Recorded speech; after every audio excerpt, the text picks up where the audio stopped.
রাজধানী ঢাকার শাহবাগ মোড়ে সৃষ্টি হয়েছে তীব্র উত্তেজনা বিশৃঙ্খলা পরিস্থিতি। দুপুর থেকে শুরু হয় এক আন্দোলন ঘিরে বিক্ষোভকারীদের সঙ্গে পুলিশের সংঘর্ষে এলাকা কার্যত রণক্ষেত্রে পরিণত হয়। প্রত্যক্ষদর্শীরা জানান, শাহবাগে অবস্থান নেওয়া আন্দোলনকারীরা শরীফ ওসমান হাদির হত্যার বিচার সহ একাধিক দাবিতে সড়ক অবরোধ করেন। এর ফলে শাহবাগ ও আশেপাশের এলাকায় যান চলাচল সম্পূর্ণ বন্ধ হয়ে যায়। পরিস্থিতি নিয়ন্ত্রণে আনতে পুলিশ আন্দোলনকারীদের সরে যেতে অনুরোধ করে। তবে উত্তেজনা বাড়লে পুলিশ লাঠিচার্জ, টিয়ারশেল ও সাউন্ড গ্রেনেড ব্যবহার করে।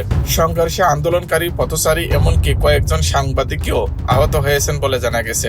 আহতদের দ্রুত ঢাকা মেডিকেল কলেজ হাসপাতাল সহ বিভিন্ন হাসপাতালে নেওয়া হয়। ঘটনার পর শাহবাগ এলাকায় অতিরিক্ত পুলিশ মোতায়েন, সতর্ক অবস্থানে আইনশৃঙ্খলা বাহিনী, সাধারণ মানুষের চলাচলে কড়াকড়ি জারি করা হয়েছে। এদিকে আন্দোলনকারীরা বলছেন, দাবি আদায় না হওয়া পর্যন্ত আন্দোলন চলবে।